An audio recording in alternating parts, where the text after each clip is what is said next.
Good evening. എന്തൊക്കെയാണ് വിശേഷം? സുഖമല്ലേ എല്ലാവർക്കും? അപ്പോൾ എല്ലാവർക്കും നമ്മുടെ ഒരു പുതിയ വീഡിയോയിലേക്ക് സ്വാഗതം. കോയമ്പത്തൂർ ഡയറീസിൻ്റെ നെക്സ്റ്റ് പാർട്ട് വീഡിയോ ആണ്. മേ ബി ഇതായിരിക്കും ഈ ഒരു സീരീസിലെ ലാസ്റ്റ് പാർട്ട് വീഡിയോ. നമ്മൾ ഈ ലാസ്റ്റ് വീഡിയോ എൻഡ് ചെയ്തത് സിരുവാണി വാട്ടർഫാളിൽ വെച്ചിട്ടാണ്. അവിടുന്ന് നമ്മളെ മെയിൻ ഡെസ്റ്റിനേഷനിലേക്ക് പോകാമെന്ന് ഞാൻ പറഞ്ഞല്ലോ. നമ്മൾ സിരുവാണി വാട്ടർഫാളിലേക്ക് പോകുമ്പോൾ കുറച്ച് കഷ്ടേനും കുറച്ച് നടക്കാനൊക്കെ ഉണ്ടേനും. അതുകൊണ്ട് നല്ല ടയേർഡായി. വരുന്ന വഴി മൊത്തം ഉറങ്ങിയിട്ടാണ് ഇവിടെ വന്നത്. ശരിക്കും ഇവിടുത്തെ ഒരു എൻട്രൻസിലെത്തുമ്പോഴാണ് ഞാൻ എഴുന്നേറ്റത്. ഇപ്പോൾ ഈ ഒരു എൻട്രൻസ് കാണുമ്പോൾ നിങ്ങൾക്ക് മനസ്സിലായിട്ടുണ്ടാവും നമ്മൾ എവിടെയാണ് വന്നിരിക്കുന്നതെന്ന്. കോയമ്പത്തൂരിലെ മെയിൻ അട്രാക്ഷൻ സെൻറ്റർ എന്ന് തന്നെ പറയാം. ഇഷ ഫൗണ്ടേഷൻ്റെ ആദിയോഗി യോഗ സെൻറ്ററിലേക്കാണ് നമ്മൾ വന്നിരിക്കുന്നത്. ഇപ്പം കുറച്ച് കാലങ്ങളായിട്ട് ഈ മാനിഫെസ്റ്റേഷൻ, വിഷൻ ബോർഡ് ഇതൊക്കെ ഭയങ്കര ട്രെൻഡിങ് ആയിട്ട് പോയിരിക്കുക. ഞാനും ഒരുപാട് വീഡിയോസൊക്കെ കണ്ടിട്ടുണ്ട് ഇത് ആയിട്ട് റിലേറ്റഡ് ആയിട്ട്. എനിക്കിതിനെപ്പറ്റി വലിയൊരു ഐഡിയ ഒന്നും കിട്ടിയിട്ടില്ലെങ്കിലും ഈ ഒരു സ്ഥലത്ത് വന്നതിന് എനിക്കതുമായിട്ട് റിലേറ്റ് ചെയ്യാൻ പറ്റുന്നുണ്ടായിരുന്നു. കാരണം ഇപ്പം കുറച്ച് കാലങ്ങളായിട്ട് എൻ്റെ ഷോർട്സിൽ വരുന്ന അധിക വീഡിയോസും ഈ ഒരു സ്ഥലത്തുള്ളതായിരിക്കും.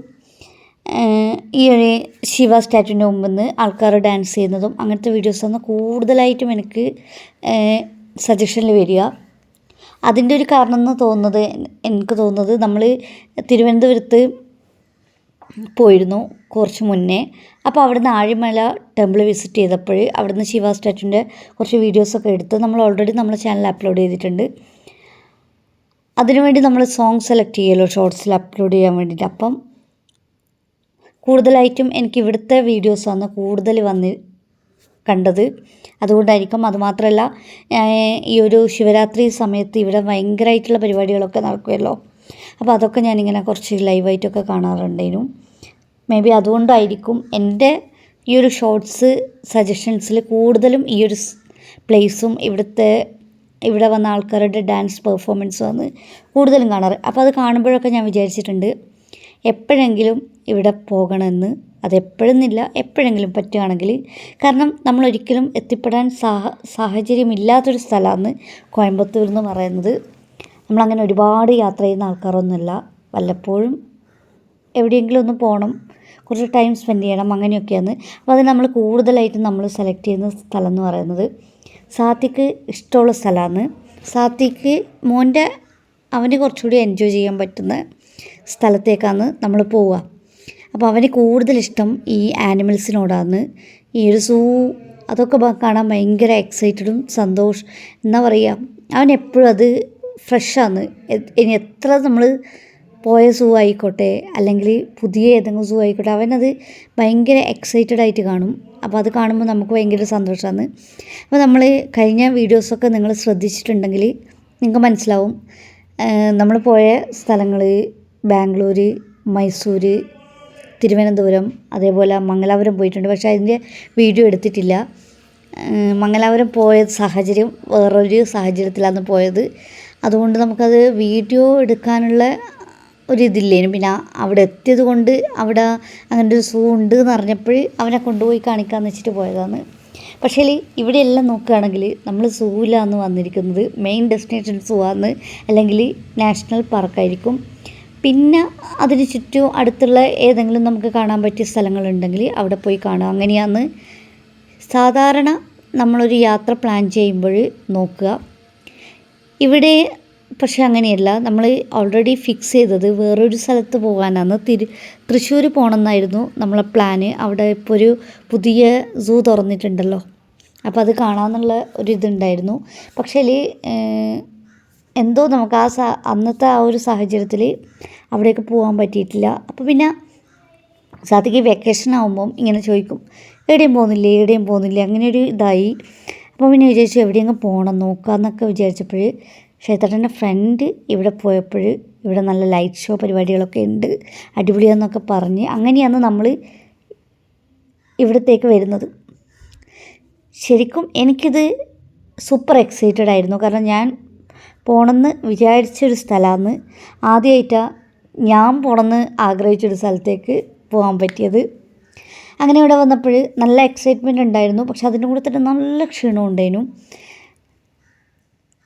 അതുകൊണ്ട് ഞാനൊരു ഭാഗത്ത് സൈഡായിട്ട് പിന്നെ ഇവിടെ ഒരുപാട് കാര്യങ്ങൾ കാണാനുണ്ട് കേട്ടോ, ഒരുപാട് കാര്യങ്ങൾ കാണാനുണ്ട്, എക്സ്പ്ലോർ ചെയ്യാൻ ഒരുപാട് കാര്യങ്ങളുണ്ട്. പക്ഷേ ഞാൻ ഇവിടെ എത്തിയപ്പോൾ തന്നെ ഇവിടെ സ്റ്റക്കായിന്. പിന്നെ ഇതിൽ നിന്ന് മുന്നോട്ട് പോകാൻ എനിക്ക് പറ്റിയിട്ടില്ല. എന്തോ അറിയില്ല, ഞാൻ അവിടെ സ്റ്റക്കായി, അവിടെ തന്നെ അങ്ങ് ഇരിക്കുക ചെയ്തത്. ഒരു നല്ല സമാധാനമെല്ലാം കിട്ടുന്നുണ്ട് അവിടെ. ഇത്ര ആൾക്കാരുണ്ട്, ഒരുപാട് ആൾക്കാർ, അവരുടെ ബഹളങ്ങളൊക്കെ ഉണ്ടെങ്കിലും നമുക്കൊരു നല്ല സമാധാനം അവിടെ നിന്ന് കിട്ടുന്നുണ്ടേനും. കറിഞ്ഞൂടാ, ചിലപ്പോൾ നമ്മളെ മനസ്സിലിങ്ങനെ നമ്മളിങ്ങനെ യോഗ, മെഡിറ്റേഷൻ അങ്ങനത്തെ കാര്യങ്ങളൊക്കെ നമ്മൾ ചിന്തിച്ചിട്ടായിരിക്കുമല്ലോ ഇവിടെ പോകുന്നുണ്ടാവുക, അതുകൊണ്ടായിരിക്കാം. പിന്നെ സാത്തിൻ്റെ ഒരു പ്രത്യേകത എന്ന് വെച്ചാൽ അവനെ ഫോട്ടോ എടുക്കണം നിപ്പിച്ച് കഴിഞ്ഞാൽ ബാക്കും കാണിച്ച് പോകുന്നാലും മറ്റുള്ളവരെ ഫോട്ടോ എടുക്കാൻ വേണ്ടി ഭയങ്കര ത്രില്ലാണ് ആൾക്ക്. അതാണ് അച്ഛനും അമ്മമ്മേനെ നിർത്തിച്ചിട്ട് ഭയങ്കരമായിട്ട് ഫോട്ടോ എടുക്കാൻ നോക്കുകയെന്ന്. അത്യാവശ്യം മോശമില്ലാത്ത രീതിയിൽ അവൻ ഫോട്ടോ എടുത്തിട്ടുണ്ടായിരുന്നു. പിന്നെ നല്ല വിശപ്പുണ്ടായിരുന്നു, അതുകൊണ്ട് ഒരു ബേൽപൂരി, ഇതെന്താ പറയുക, ബേൽപൂരി എന്നല്ലേ പറയുക, അത് കഴിച്ചു. പിന്നെ നല്ലൊരു മസാല ചായയും കുടിച്ചു. ഇനി നമ്മൾ വെയിറ്റിംഗ് ആണ് ഇവിടുത്തെ ലൈറ്റ് ഷോ കാണാൻ വേണ്ടിയിട്ട്. അതൊരു 7:30-ഒക്കെയാണ് തുടങ്ങുക. അപ്പോൾ അതിനുള്ള ഒരു കാത്തിരിപ്പാണ്. എനിക്ക് ഭയങ്കര ഇഷ്ടപ്പെട്ടു ഈ ഒരു സ്ഥലം എന്ന് പറയുന്നത്. ഭയങ്കര തുറസായിട്ട് നിൽക്കുന്ന, എന്നാൽ 4 ഭാഗവും മലകളാൽ ചുറ്റപ്പെട്ട് അതിൻ്റെ ഒത്ത നടുക്ക് ഇങ്ങനെ ഒരു പ്രതിഭ. ശരിക്കും പറഞ്ഞാലില്ലേ, എനിക്കത് വരച്ച് വെച്ച പോലെ തോന്നി. ഞാനിങ്ങനെ പറയുമായിരുന്നു അടിപൊളിയെന്ന്. ഇനി ഇതിന് അങ്ങോട്ട് പോയി കഴിഞ്ഞാൽ അമ്പലവും പിന്നെ വെള്ളത്തിലിങ്ങനെ പോയിട്ട് ശിവലിംഗം നമുക്ക് തൊട്ട് പ്രാർത്ഥിക്കാനുള്ള ഇതൊക്കെ ഉണ്ട്. പിന്നെ കാളവണ്ടിയിൽ യാത്ര ചെയ്യാം, അങ്ങനെയൊക്കെ ഉണ്ടേനെ. പക്ഷേ എന്തോ അറിയില്ല, ഞങ്ങളിങ്ങനെ അവിടെ ഇരുന്നു. ഇത് കണ്ടോ, കളർ ഇങ്ങനെ മാറി മാറി വരും. ഇനി ഇതിപ്പോൾ നൈറ്റായ നല്ല തിരക്കായി. ഇനിയിപ്പോൾ ലൈറ്റ് ഷോ സ്റ്റാർട്ട് ചെയ്യും. അതൊരു 7:20 അങ്ങനെയായിട്ടായിരുന്നു തുടങ്ങിയത്. അപ്പോഴത്തേക്കും ഒരുപാട്, ഈ ഒരു വലിയ ഗ്രൗണ്ട് നിറയെ ആൾക്കാരായി. ഇതിങ്ങനെ കാണുമ്പോൾ ഒരു ഭയങ്കര സമാധാനമായിട്ട് നിൽക്കുന്നത് പോലെ തോന്നില്ലേ. നമ്മളിങ്ങനെ നോക്കി നിൽക്കുമ്പോൾ നമുക്ക് തന്നെ മൈൻഡിൽ എന്താ വരിക, അങ്ങനെ എന്താ പറയുക, ഒരു കുറേ സമയം വെയിറ്റ് ചെയ്ത് നിന്ന് അങ്ങനെയൊന്നും തോന്നില്ല. നല്ലൊരു ഫ്രഷ് ഫീൽ ചെയ്യുന്നു. പിന്നെ ആ ഒരു ലൈവ് ഷോ അങ്ങ് തുടങ്ങിയപ്പോഴില്ലേ, അയ്യോ, അതൊരു മസ്റ്റ് വാച്ച് തന്നെയാണ്. നിങ്ങൾ എപ്പോഴെങ്കിലും ഒരിക്കൽ അതൊന്ന് കാണണം, നേരിട്ട് കാണണം. നമ്മൾ ഈ വീഡിയോസിൽ കാണുന്നത് പോലെയല്ല, നേരിട്ട് കാണുമ്പോൾ ഉള്ള ഒരു ഫീൽ എന്ന് പറയുന്നത് അത്രക്കും അടിപൊളിയാണ്. അപ്പോൾ ഇത്രയൊക്കെ ഉള്ളൂ നമ്മൾ ഈ ഒരു വീഡിയോ. നമുക്ക് ലൈറ്റ് ഷോൻ്റെത് അത് നമുക്ക് സെപ്പറേറ്റ് ആയിട്ട് മറ്റൊരു വീഡിയോ അപ്ലോഡ് ചെയ്യുന്നതായിരിക്കും. അത് അടിപൊളിയാണ്. പക്ഷേ കുറച്ച് നോയ്സ്, അങ്ങനെ ആൾക്കാരുടെ ശബ്ദം, ആ ഒരു ഡിസ്റ്റർബൻസ് എല്ലാം ഉണ്ട്. എന്നാലും അഡ്ജസ്റ്റ് ചെയ്ത് ഞാനത് അപ്ലോഡ് ചെയ്യാം. ഒരു വിഷ്വൽ ട്രീറ്റാണ്. എനിക്കൊന്നു ഒരു 15 മിനിറ്റേ ഉള്ളൂ. പക്ഷേ ആ ഒരു 15 മിനിറ്റ് കംപ്ലീറ്റ്ലി നമ്മൾ എൻജോയ് ചെയ്യും. അങ്ങനെ ഒരു അടിപൊളി ഒരു വിഷ്വൽ ട്രീറ്റ് തന്നെയായിരുന്നു. ഇത്രയൊക്കെ ഉള്ളൂ ഈ ഒരു വീഡിയോ. അപ്പോൾ ഈ ഒരു വീഡിയോ നിങ്ങൾക്ക് ഇഷ്ടപ്പെട്ടിട്ടുണ്ടെങ്കിൽ നമ്മുടെ ചാനലൊന്ന് സബ്സ്ക്രൈബ് ചെയ്യുക, വീഡിയോ ഒന്ന് ലൈക്ക് ചെയ്യുക, കമൻറ്റ് ചെയ്യുക.